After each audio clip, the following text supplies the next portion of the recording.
Welcome to another episode of the BANGover Podcast album anniversary review. Ryan's CD case. Still doing that one? You still doing it? No. That's yeah. Album appreciation anniversary. Today's episode, as it said, when you clicked on it, what you read, Sepultura's Bloody Roots.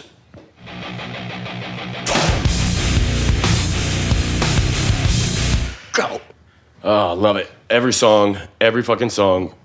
Recorded released, I should say, March 12th, 1996. In the U.S., February 20th in Europe. Yeah, 3 weeks later it was released in the U.S. 3 weeks. I know metal it comes and goes here in the popularity of the American, in our culture. You know, there was a time in the 80s where metal was bigger than anything. You know, hair metal was on top of the world. Yeah. And then we kind of go through a slum, you know, but rock has always been really big. Depends on how heavy is, you know. America doesn't like anything too heavy. This is not too heavy.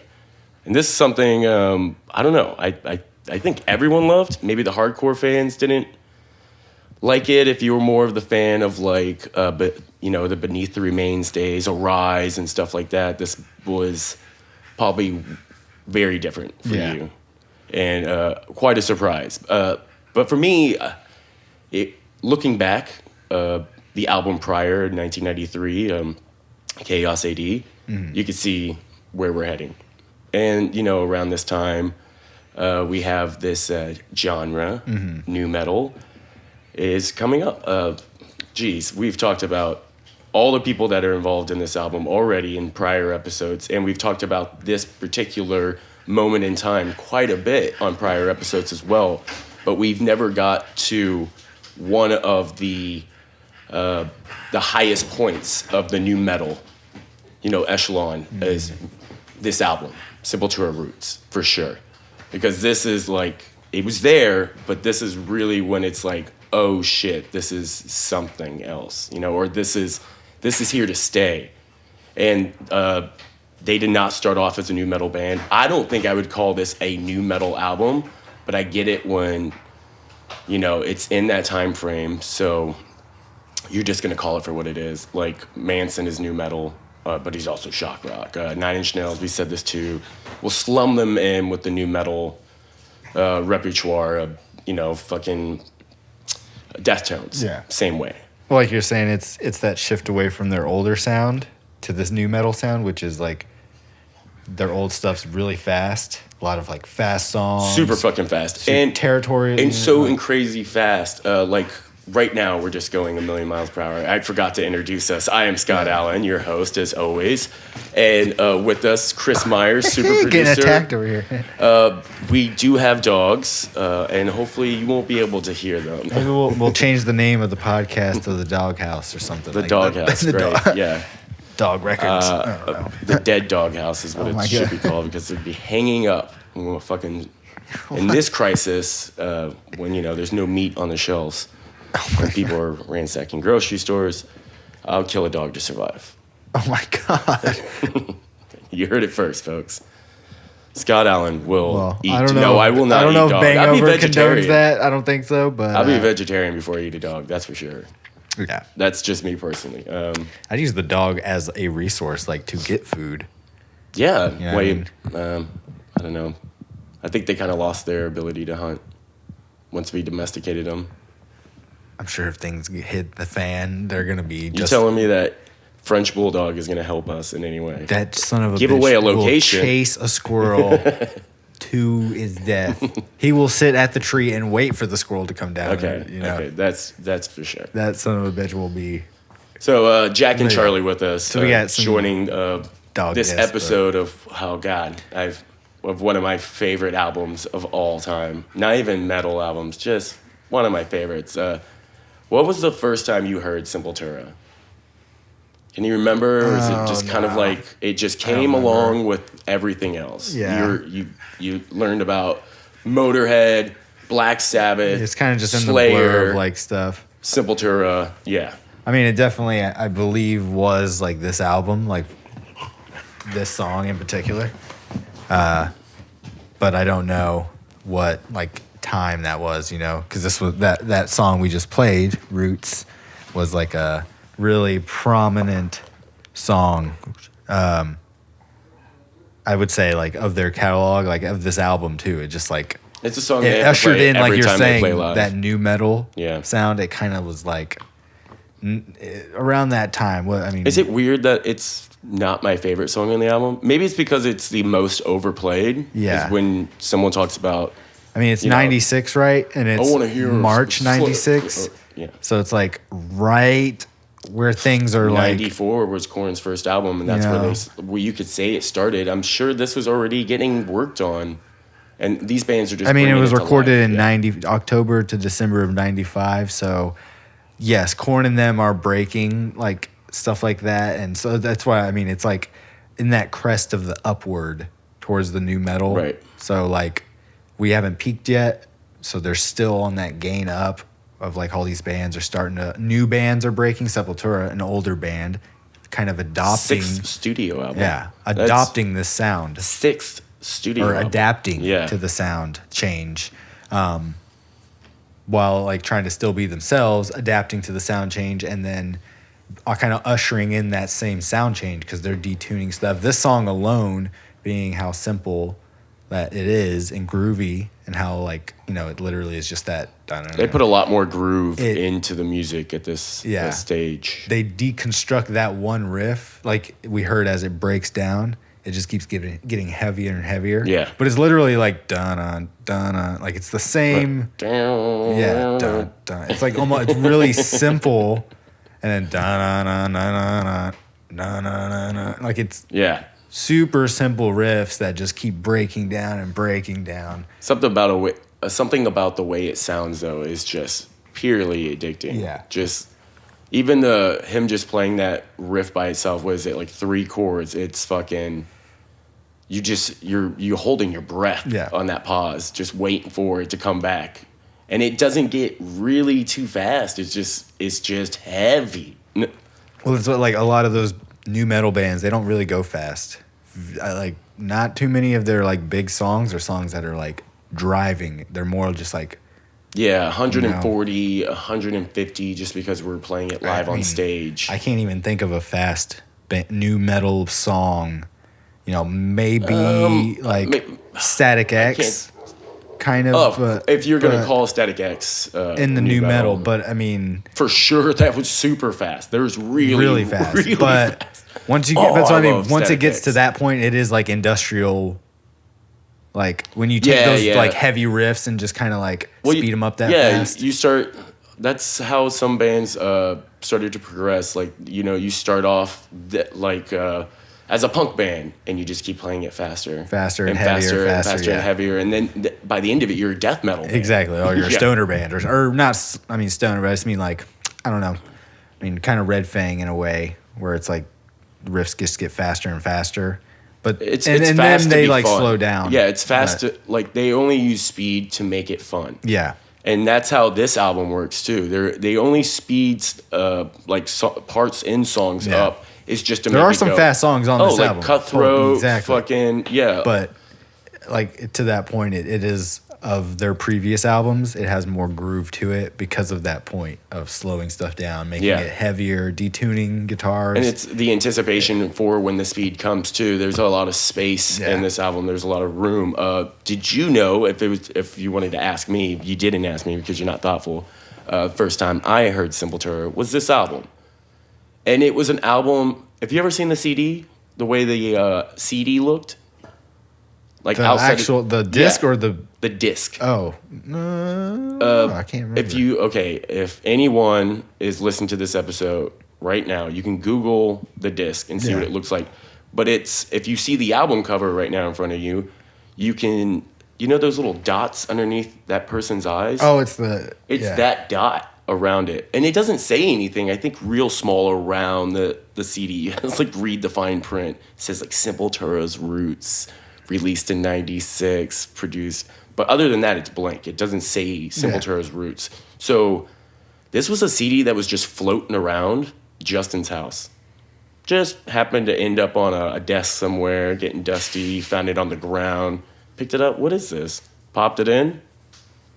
Oh shit, I think I've definitely heard that first song from my new metal friends, you know, like, you ever heard this? And I'm just like, I'm still listening to Korn. Right? There's a lot of stuff I'm unpacking because at this point, I'm just getting into like all of it, right? Yeah. And then going a little bit further because now we're kind of getting outside. At least our group was like, we started off as kids being real into like Slipknot and Korn and stuff like that, but moving to other forms of music when we were getting older into our 20s and so on, you know, just I still like Korn, you know, I always say this, but I wasn't that into it. But this album, when I listened to it, it's just every song is so catchy, every song is so good. And I was like, immediately became a huge Sepultura fan and then started going backwards to the point where it was like Chaos AD and then all the older stuff and then going up from there and experiencing the new singer, Derek Green, because we know, and maybe some of y'all out there listening don't know, that this is the last album with the full member, the 4 original members, Cavalier Brothers, Paula and Adrius. And shortly after this, Max leaves the band to pursue other things. There's some stuff we can talk about it later on, but starting Soulfly, which you know what? In my opinion, Soulfly sounds like Roots. All of Soulfly sounds like Roots. You know what I mean? He took that formula of how they made Roots because it was a different approach than like their thrash metal days or their death metal. They were taking a different approach. That formula, he just took it and started copying and pasting Sepultura or like Soulfly songs. Every Soulfly song, like, you know, has that same combination of like being catchy. There's fast parts, but it's always supposed to be catchy. You know what I mean? Don't you agree? Like most of Soulfly is pretty catchy songs. I could see. I think kind of like I think what happened was like this album they've always kind of been like a concept album band, right? And so I think that's where like this may have been like the last, like they did a concept together of this like kind of like it's always been tribal, but I just mean like, you know, heavy inspiration when it comes to like, I mean, it's roots, it's in the title, like just kind of lineage, ancestry, you know, that type of songwriting. But, excuse me, whenever Soulfly splits off and he does that, it's very, very, like even more heavy concept. Like you have that whole, they're like, every album is like Soulfly 1, Soulfly 2, Soulfly 3. They're all like different, like, that first one has its like clear image of like the kind of flag, right? Or it's like that. What's the first one? It's green. Yeah. It has him like with his arms open like a cross, just standing with the sun behind him. So he's kind of a silhouette. It's like yellow and stuff. Yeah. No, second one is going to be yellow, and it has the fire, and I think there might be a bird. Yes. And that's Primitive. Yes. Is their second one. And Primitive is just a guest star album. Yeah. Primitive is an insane album. Probably done by the same producer, fucking Ross Rubin, or what? Robinson. Ross Robinson? Yeah. Dilly. It was like, oh my God. You knew he was going to be the producer on this. Yeah. I mean, come on. He's the guy that just fucks with people, right? Yeah. You think he fucked with Sepultura? I don't know. Is he the guy that fucks with people? Was that the Korn? Yeah, he is the guy. Yeah, that did the At the Drive-In. Yeah. Well, hopefully. I mean, this is past. Well, maybe then around Andy that Wallace time, so fucking mixed the whole album. They just like how they say they recorded it was just totally like, dude, have you ever? Anyone out there ever saw an interview with Max Calavera? It's the whitest people with the thickest accents you've ever heard. You know what I mean? You know, I believe they're Italian. They're European. Your dad moved over there for work. Dad died. they got stuck there because they were supposed to move somewhere else, like Sweden or something, but he died, lost the job, and then they had to grow up in Brazil, like in kind of some of the slums or just the, low income housing there. And kind of define like who they are as people. Obviously all that punk rock, and we know like Schizophrenia, you listen to any of those albums, it's very inspired by punk and just heavy metal at the same time, and they were nuts. And they're just pissed off, They're just fucking pissed off. And that's kind of how this whole thing started. Like, he said it in an interview, like, could you imagine if my dad didn't die, like, and we moved, me and my brother would never, started playing music. We might have never started playing music, And that was all because their dad passed away, and it was like an outlet for them to, get some feelings out. Help me out here. But it's catharsis a little bit. Like, it is pretty crazy. They're white, but they're Brazilian as fuck. And it's kind of hard to understand them sometimes. And he doesn't really, when he talks like in depth about something, it's there's not a lot of story there. Let's just say that, because of the broken English, if you will. Yeah. I saw like I don't even know why people watch them. People like us probably, and people are, if anyone's listening right now, the people that are listening probably watch these videos as well. Those bus, like, was it like, you just go through their tour bus and look at a band's tour bus? I mean, it's kind of like, I guess, a Cribs, but for tour buses? Pretty much. All right. Yeah.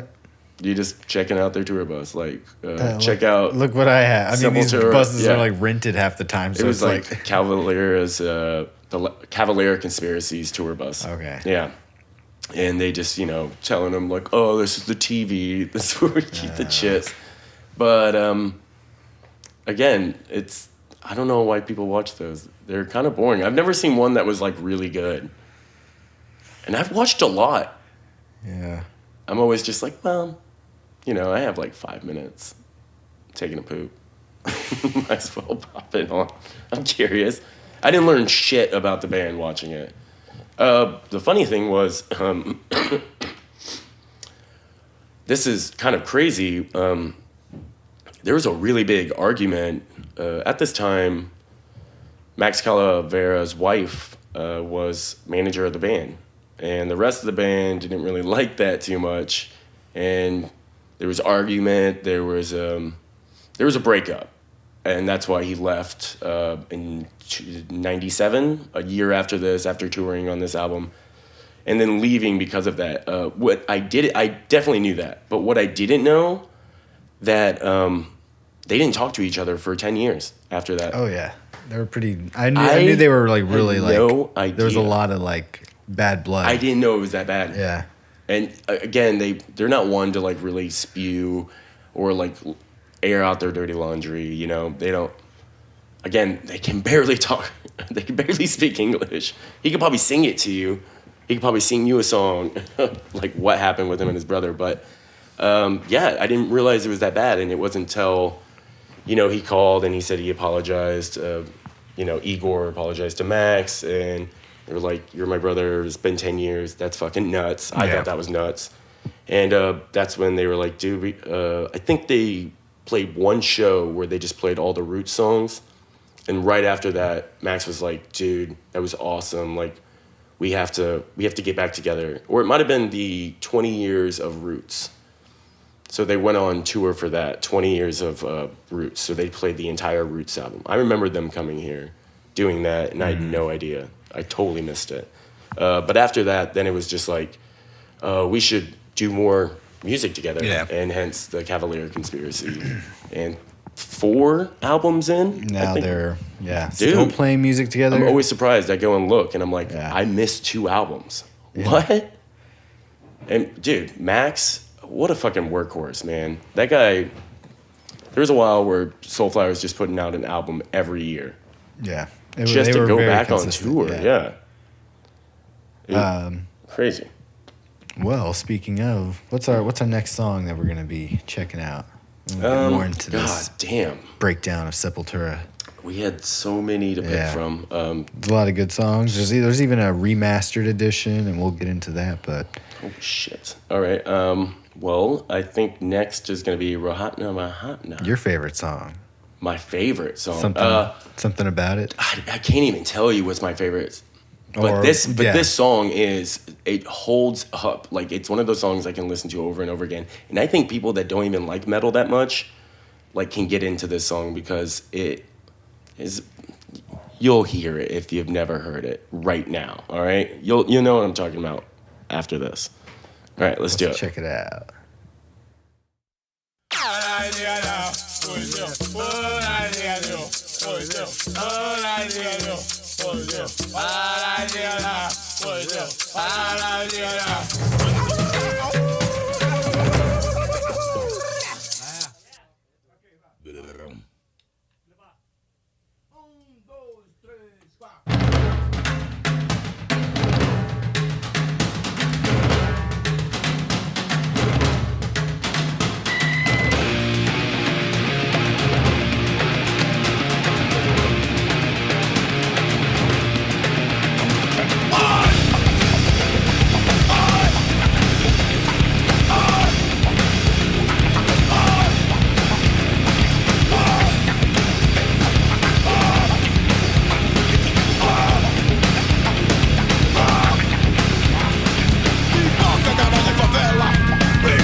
Vamos detonar essa porra!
That song is always, that's my reaction every time I hear it.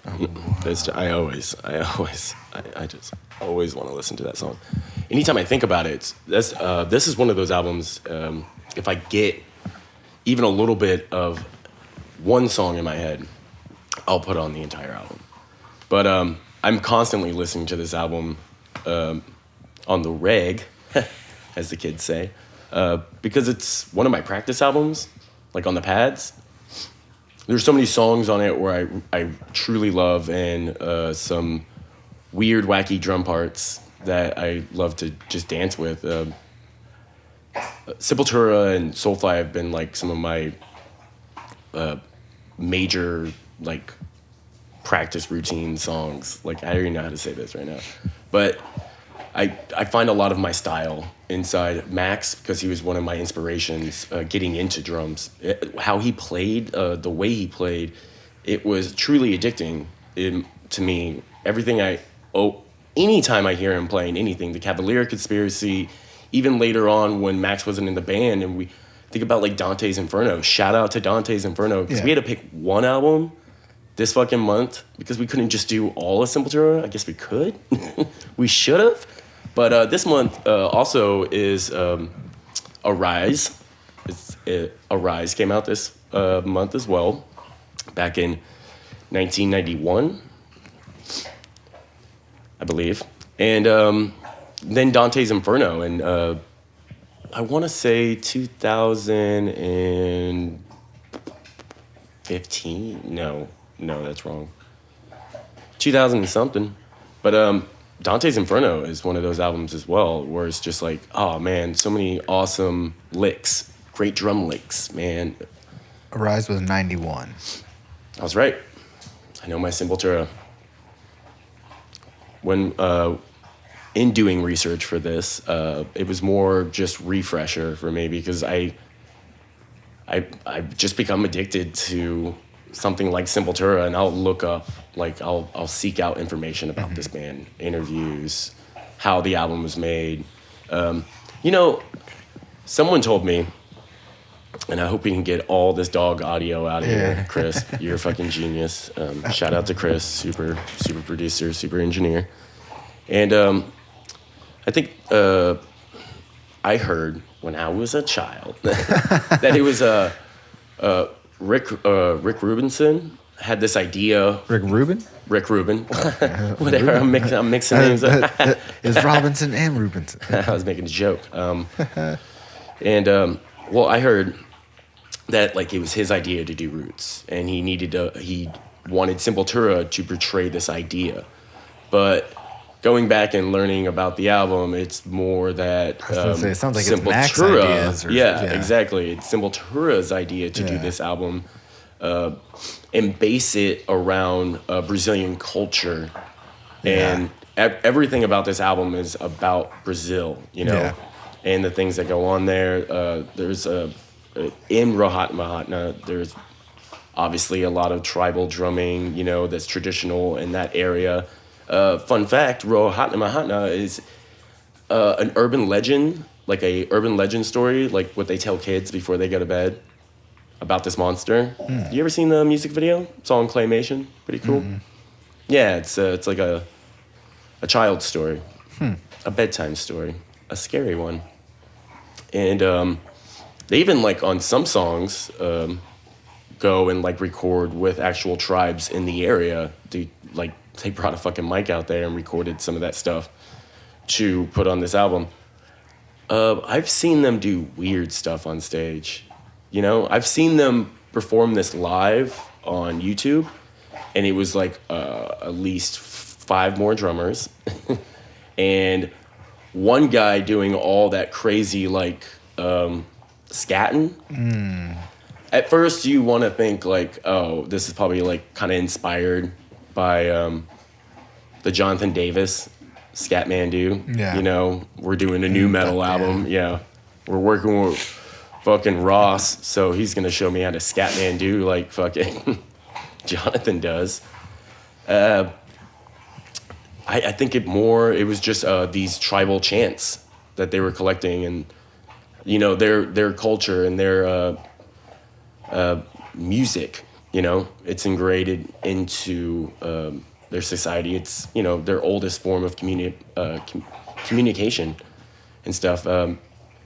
I love the idea of an army of drummers. Yeah. Just a massive amount of drummers playing. It cannot get heavier than that. Like, you want heavy? Oh, bigger amps? No. More drummers. Let that be a lesson. Yeah, when everybody has like a tom and they're all on stage and there's just And we've seen I've seen them perform it like at festivals and stuff, and like Max will have a drum. A lot of people come out, I think I've seen the whole band like have drums in front of them, because there's not a lot of like imagine that running guitar parts.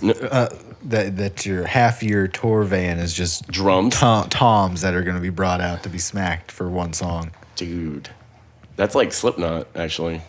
They just have like a whole trailer just filled with toms, dude. Because think about those rack toms that they roll on. They're like 9 on there, dude. Half the band is percussionists, so it's like...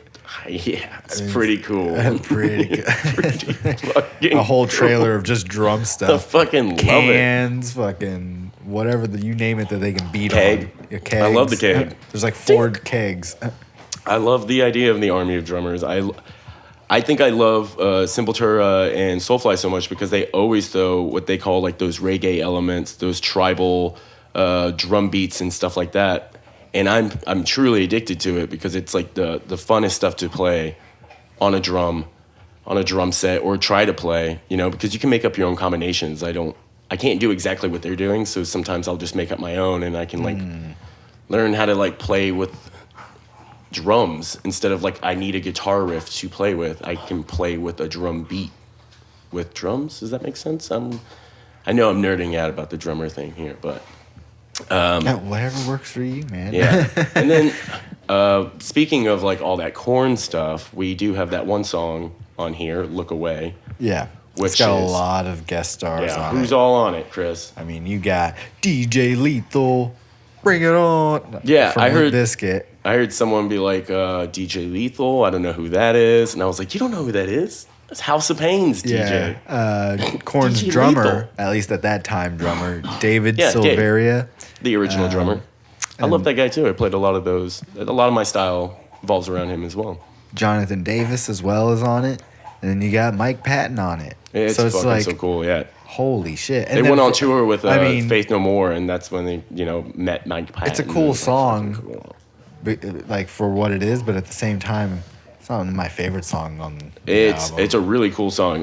Let's listen to a little of it. All 3 of them, Jonathan Davis, Mike Patton, and Max Calavera singing together. It is crazy. Let's check it out. Listen.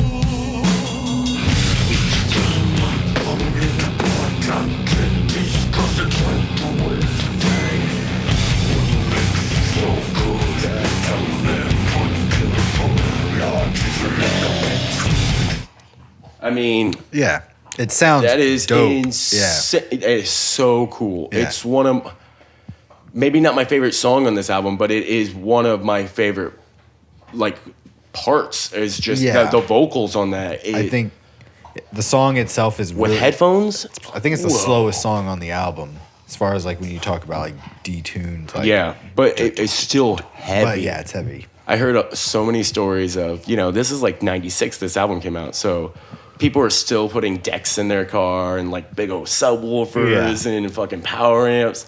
And there's been so many stories of people like cranking this album and blowing their fucking load, just blow out their speakers or their subs, dude. Because this shit is so fucking heavy.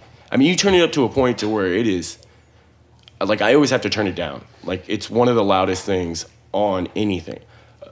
That being said, I didn't realize there's like such a transfer to where if you listen to it on Spotify, it is not going to be as good as you listening to the actual CD in a car stereo or in a home system with good speakers.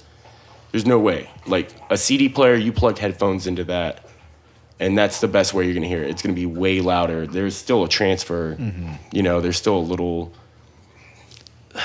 Just because it's digital pressed, right? And it has to compact all these files. The files are bigger on a CD and allow itself to... I'm not going to get into the science here, but This shit is loud still on Spotify. Like, I have to turn it down. And I always listen to everything at almost full volume. I just thought that was so cool. Yeah. But all three of those voices together, it's wow. I mean, and please, if you have not listened to this album, just listen to the original, not the deluxe. The deluxe has a lot of songs on it. Just get the original. It adds start 20 songs. Yeah. And just pop it on and just listen to it on the way to work. Listen to it on your way home. Finish the album. It's fucking great from start to finish. You won't skip one song.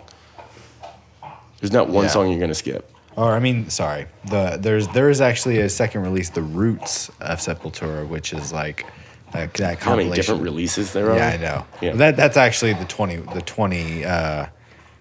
20 song album, but they do have that 25th anniversary Roadrunner re-release remaster, which has an additional 12 songs, which even features a version of Roots, which I will sample here, that has it's like a demo version, but you can hear like the difference in like not only the playing, like the guitars, it's more like rougher in a sense, but also the vocals are rougher, but it still sounds really good. So it's kind of odd to hear. But let's check that out real quick.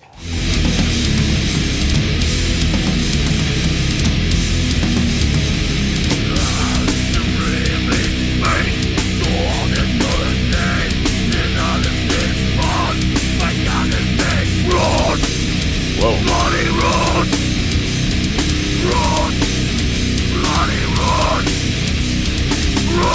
Sounds like two different microphones.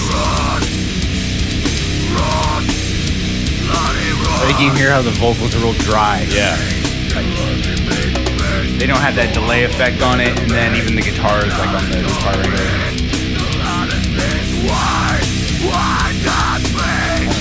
Weak tom work. Andy Wallace. Shout out.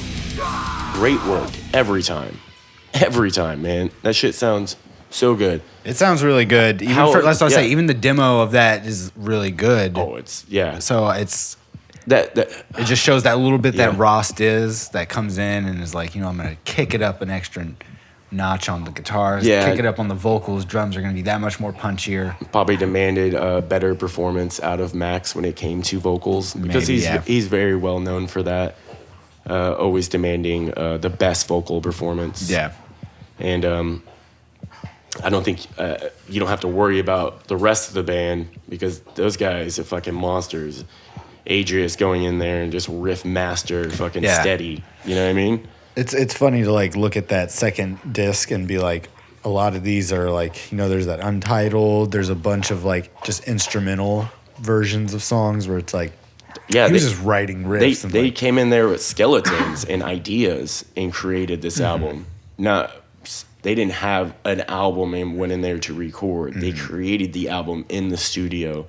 And there's a lot of studio magic. There's a lot of experimental stuff going on in this album as well that kind of will stay with them for the rest of their career after this. Yeah. Pieces of Roots will always stay in Sepultura and in Max and in the Cavalier Conspiracy, because they really just stumbled on, like, everyone tries to make the best album, right?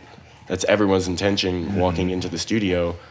It was just like there's just a chance that it might be the most amazing thing. You don't know. You're creating it.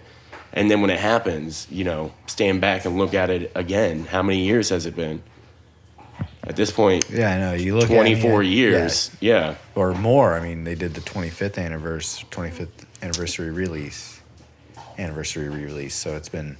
Oh, I'm bad with my numbers right now. But it still holds 96, up. So if you pulled this out, this album came out today, it would still make a splash. People would notice it still. Yeah. I mean, would it be as big? Probably not, because this album probably went gold, platinum. I mean, to date, since its release, it's sold over 2 million copies worldwide.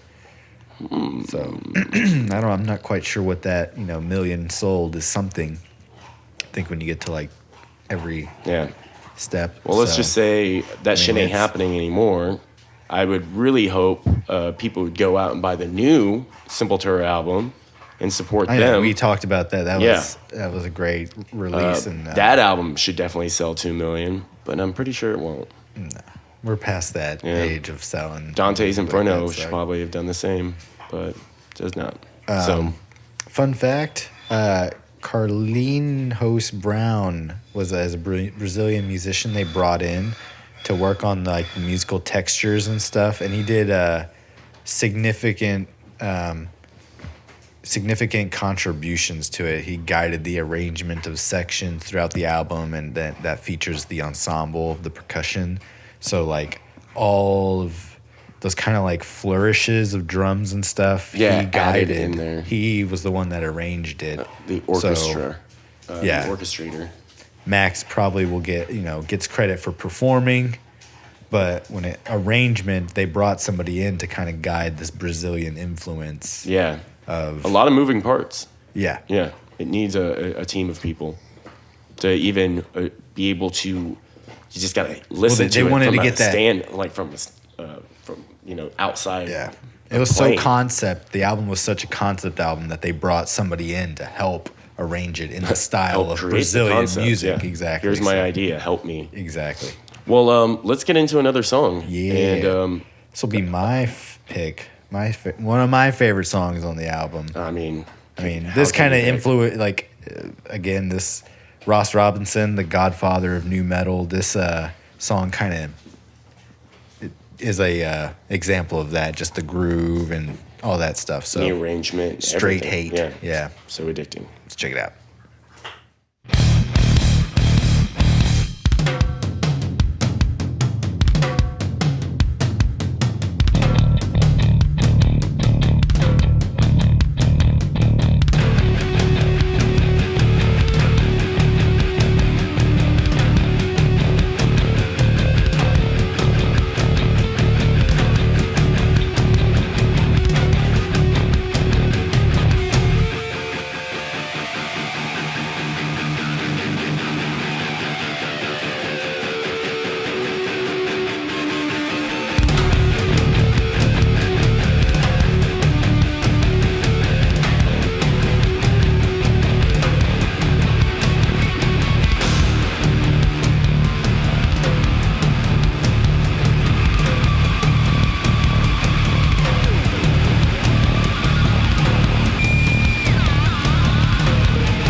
What goes around comes around.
You know what's kind of weird in the mix for this album in particular is how loud the cymbals are, or how loud the cymbals are.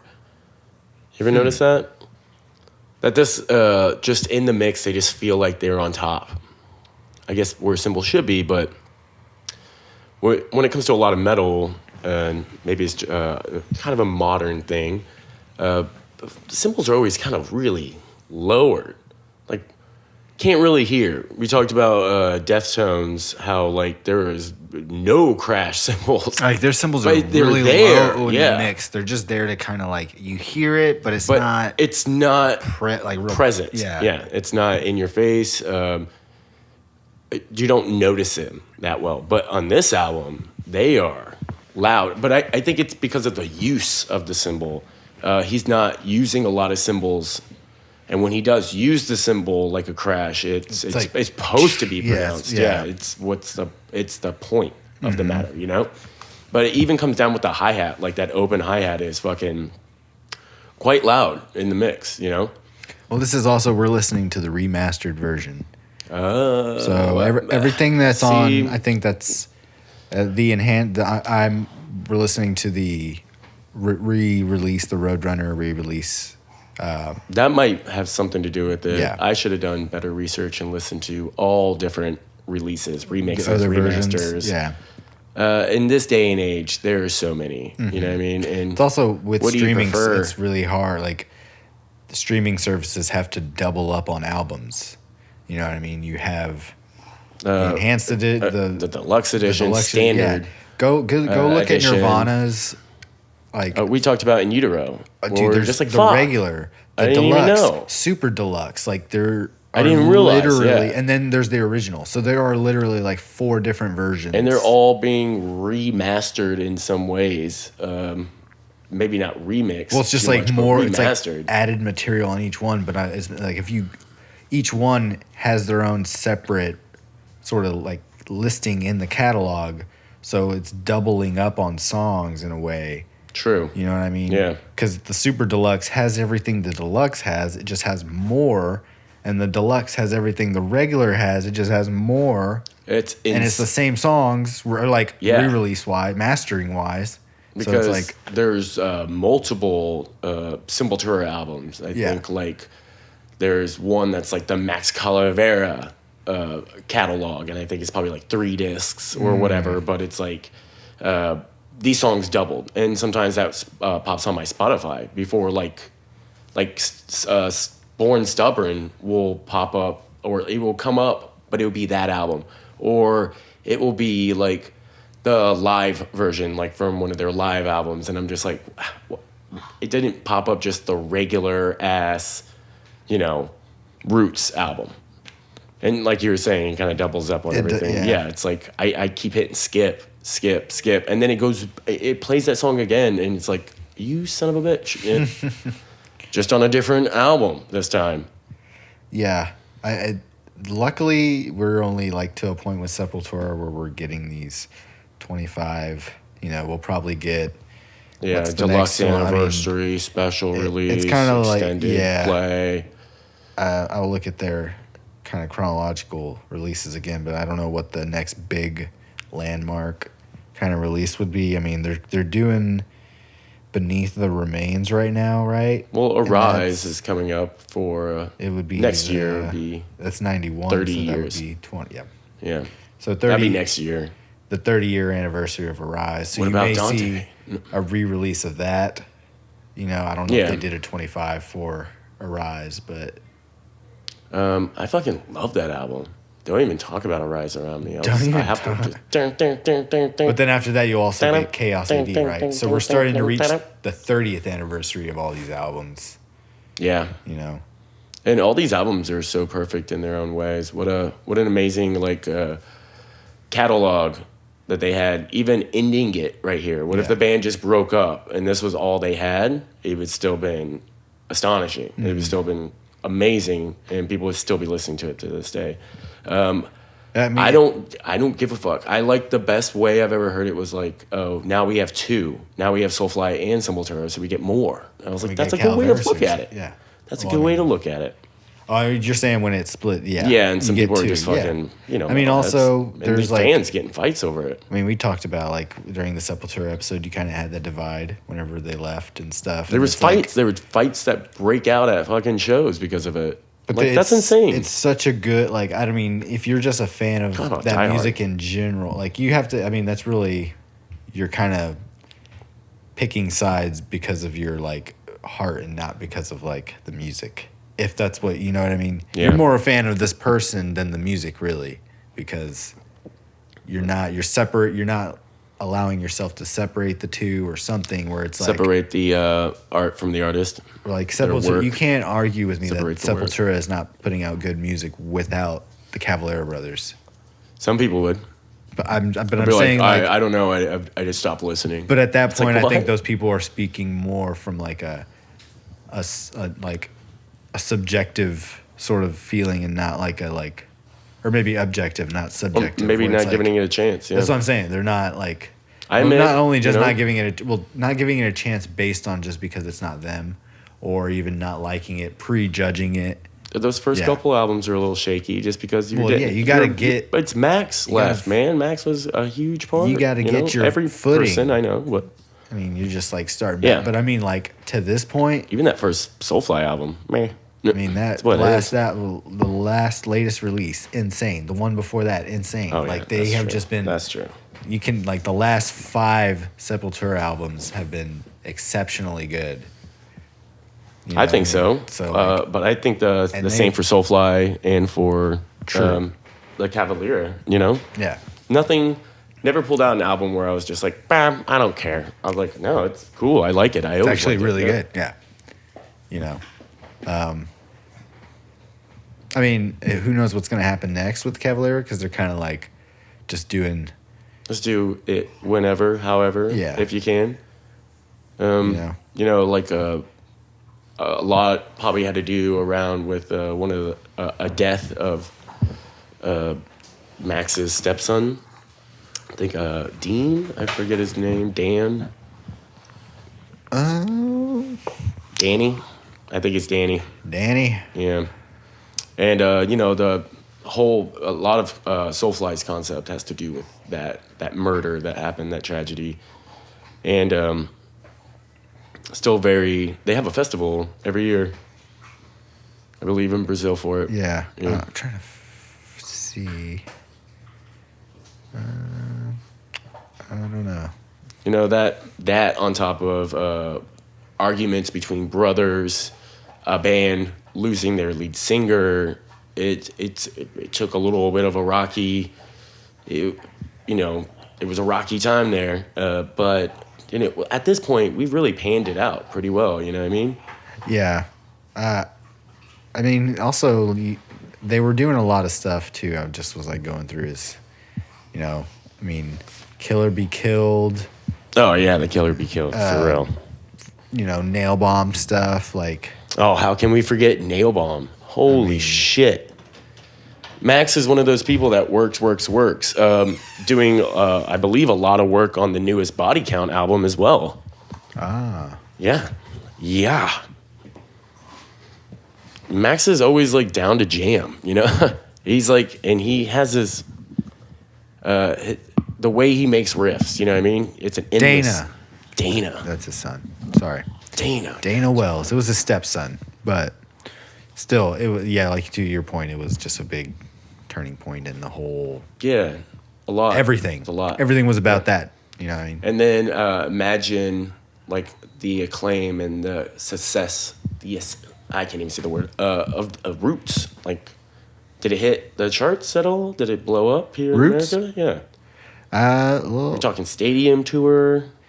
I mean, from like the critical reception, it was pretty, mix and match. You know what I mean? You're like, Rolling Stones gave it a 3 out of 5. Bitch ass Rolling Stone. Fucking, like, what do you know? Spin 6 out of 10. So it's pretty, but then, what? But then you have like these, more, I guess, not independent, but more focused publications, like say the Los Angeles Times, giving it a 4 out of 4 or 3.5 out of 4, and then like the Chicago Tribune, 3.5 out of 4, All Music, 4.5 out of 5. So it's like the more like kind of focused, like seems like city publications kind of liked it a little more.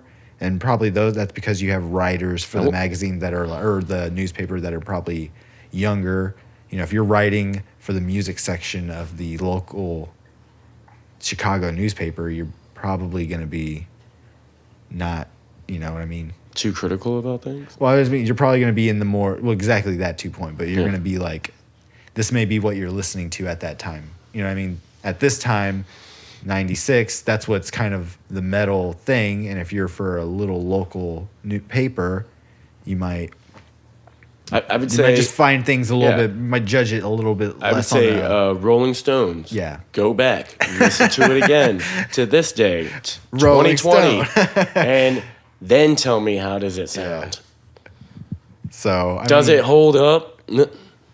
I'm just blown away. Rolling Stone Brazil loved it. I mean, of course, named it the 57th best Brazil music album.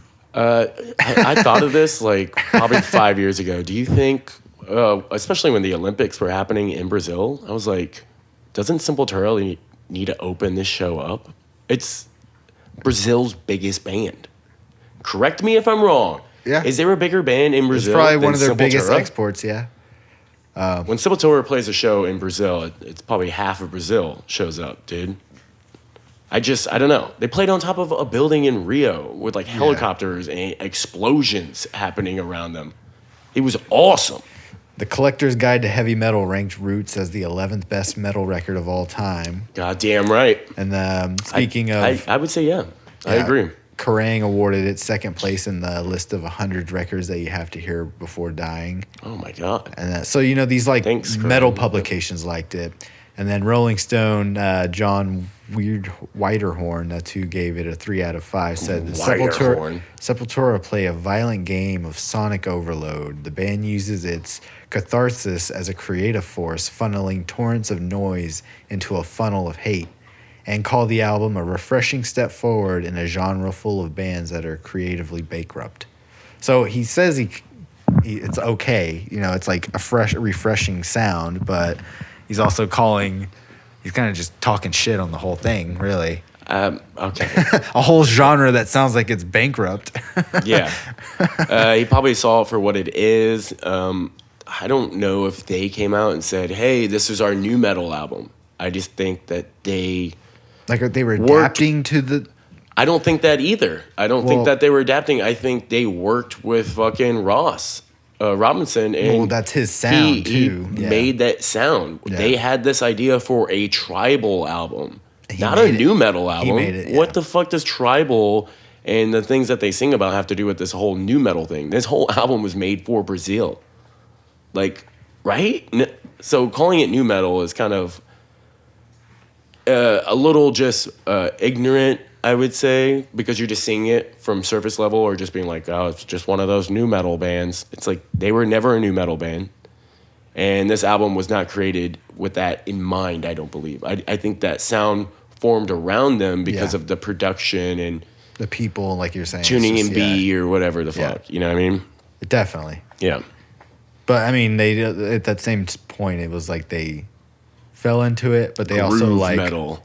they also kind of like to these like other points of Kerrang, and like they put a staple in the music genre. Yeah. They like pushed it forward while also not trying exactly. to. I so always it's heard like- that this album started the new metal, which doesn't really make sense. No, I think but- it probably But it's, like, was it's at on that the, up. Yeah, It's on the it's like one more thing to tack on in the Exactly. timeline of how new metal Maybe- started and when new metal died. Yeah. That's like Korn and then Roots. it was like a you know year what I mean? or two after it Yeah. started. So I mean, you can So it's throw like it in there. Life is Peachy. Yeah. And Roots, and this is where we're going. And after this, Limp Bizkit. Yeah. Great. I think you would have to count that right after Roots. Same with That's groove insane. metal. They like, I mean, new metal, groove metal. It's all the album is. They're descriptive words, Yeah. but new metal is not a descriptive word. Yeah. I mean, it definitely. It's one of the most bastardized and most highly fucking just hated genres in the metal. There are some bands that keep it alive nowadays, and most of those bands are just still, they're wacky and they're funny. You ever heard like Psycho Stick? They just kind of make fun of themselves or make fun of other things and play new metal, I guess because it's supposed to be ironic. Or new metal kind of became. I mean, we saw here we that go. one band Yeah. that we opened New with. metal, metalcore, now gent. Yeah. Gent is the new metal. Exactly. I figured it out. Yeah. Yep, Yeah. I got it. 24 string guitars. Yeah. Detuned. Like gent Yeah. is the new metal of today, but No solos. Remember, that's not new metal. No solos. there's solos in gent. Ish. I mean, but they're like. it's mainly breakdowns. Yeah. It's yeah. all about the breakdown. Maybe this is why you can call this album very new metal, because breakdown insane Yeah, in yeah. this album. Every song is a breakdown. There are solos in this album, but There like, are, yeah. But to like compare this album solo wise to like maybe what's going on nowadays. Or their latest album. That's what I'm saying. The latest album sounds Solos like every song. No, wow, it is insane. Like Yeah. he's on a whole nother level of playing. You know what I mean? So it's that's for sure. I think maybe just technology advancing at this point to just allowing guitar players to really probably have like practice and stuff. have- like get a sound that maybe they were looking for without like blowing their budget out. I don't think anyone gave Sepultura millions to create the album. no, but I think they also had pretty good means, being that they were like the biggest band in Brazil. So it's like True. we kind of maybe as Americans lose sight in like how maybe well not funded, but I just mean how much cushion they actually have, where it's like they're not gonna go broke. Or like after like Arise and like that time they were like starting to like actually get endorsements, get After you know what I Roots, mean? man, that's when record well, and then producers after were probably Roots, just it's even giving them. more, well, Roots they break up. of course right? you're But gonna I'm get. saying, like, they don't break up. They keep on going on. They just Well, get the I mean, new singer. Yeah, and, yeah. yes. But I mean, they had to have endorsements like, Beneath the Remains breaks, it becomes this like iconic underground metal. Brands are hitting them up. Yeah. They're starting to kind of develop a like foundation in the music scene. So then by the time Roots does come out and breaks in America, and all these people are like, oh, who's this band? Because new metal's popular and everyone's listening to it. This band's 6 albums in already. They're well established in Brazil. People here are just like, Yeah. So I'm sure the record producers or the record labels like, we'll find you a new singer, or let us help you find a new singer. Do not break up the band. This is too highly profitable right now. Your guys' tours or plus, what else would you guys do if you weren't making music, right? Make more music. In my opinion, I'm glad they didn't break up. I love all the bands. I love Max. I love Sepultura still. You can call me whatever. You can say, oh, you know, I don't listen past fucking Arise. All that shit sucked. And it's like, whatever you like, man, is whatever you like. But I truly love all the different shades of Sepultura. I love all the Max stuff. Kill or Be Killed. Fuck yeah, dude. That was like modern day new metal. I loved it. It reminded me as a kid. They're catchy songs. If you don't like the term new metal, just call it metal. Just call it rock and roll. This is modern day rock and roll. Yeah. Yeah. I mean, a lot of it reminds me too, like a lot of their songs, they have like some rock and roll. Even though it's new metal, there are like rock and roll influences in the Sepultura music, you know, in the covers they do and all that stuff. They get so you know wacky with the covers later on, dude. Bob Marley cover on the... U2. Yeah, so it's... even Max with his covers. Beautiful People? Yeah. Max, what? Bad Brains? Yeah, the Orgasmatron. Man Should Surrender. Palehead. Fuck, I love you, Max. Yeah. Even just like... Oh, we got to do an bands. episode on Nail Bomb. Dead Kennedy's cover. Jello Biafra being on the album so many times. Dude, Yeah. Sepultura is just friends with all that. For real. That whole time frame. So yeah, final thoughts. I mean, we're gonna wrap it up here soon, and we're gonna play our last song. But definitely get the standard version of this album and sit down and listen to it all the way through if you have never done so. if you can find the standard, again, it's I have it on Spotify. You can. it's gonna be it's separated. Just don't go to the extended one. It's too much. The deluxe one is for people that have been listening to it for 25 years. Yeah. You want to like, and I need a little bit more. Yeah. But maybe a good reference point too if you want to hear. I love it. Hear again these like a different take on the song. Like you're saying, is the cymbals too high in this version, and then how was it originally? That's what I need to go and listen to. I'm gonna get drunk tonight, probably, and be like, check both out. A B it. Yeah. Any final thoughts for you? I mean, we kind of touched on everything of just like it being super influential, bringing in stuff, and then the band itself, like, you know, you go see Cavalier Conspiracy or Sepultura, they're gonna be playing songs from this album. It's like still influential. Yeah, they always have to play Roots, Bloody Roots. Yeah, so I mean, even if you're Soulfly. Exactly. So I mean, it's just goes to speak how influential it is. They're still playing songs from it, and they always will because of it just being that much of a break, especially here in America, and just for the band itself. It's one of those albums that changed everything. Changed everything. Changed the band. The way we looked. It changed what bands came afterwards and what people were influenced later on. 20 years, 30 years from now, people will still be looking back at this as like very original piece of art that has not really been recreated at all. I mean, Sepultura has like, recreated this particular. Do you want to say it's like the Swan Song album because they break up after the? You know what I mean? It's like their last hurrah. In some ways, it is because of the songs that are on it. Yeah, but it's more about the overall album than taking each song away. The singles from this album are like retarded what was picked, but it's more of an overall like this album is great. Because from Spit to what are some other songs on here? I mean, like the one we played, Straight Hate. You had Look Away, Breed Apart, Cutthroat. Cutthroat's another one that should have been a single.